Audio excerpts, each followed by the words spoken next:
আগতে কৈ থৈছো যে মাৰ্চ মাহৰ প্ৰথম বা ফেব্ৰুৱাৰী যেটো যেনেকৈ কৈ আছো তেনেকৈ হ'ব।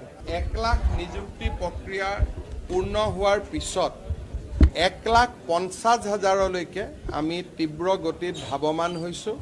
মই ভাবো যে এই বছৰৰ ভিতৰতে আমি চৰকাৰী নিযুক্তিক 1.5 লাখলৈ লৈ যাবলৈ সক্ষম হ'ম আৰু প্ৰত্যেকবাৰৰ দৰে আমি সকলোৱে নিশ্চয় গৌৰৱ অনুভৱ কৰিম যে যিসকলে নিযুক্তি পাইছে প্ৰতিজনেই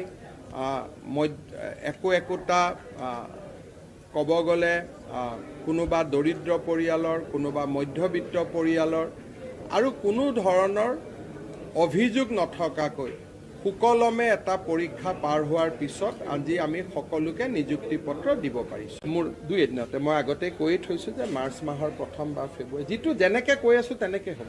1 লাখ নিযুক্তি প্ৰক্ৰিয়া পূৰ্ণ হোৱাৰ পিছত 1,50,000লৈকে আমি তীব্ৰ গতিত ধাৱমান হৈছো। মই ভাবো যে এই বছৰৰ ভিতৰতে আমি চৰকাৰী নিযুক্তিক 1.5 লাখলৈ লৈ যাবলৈ সক্ষম হ'ম।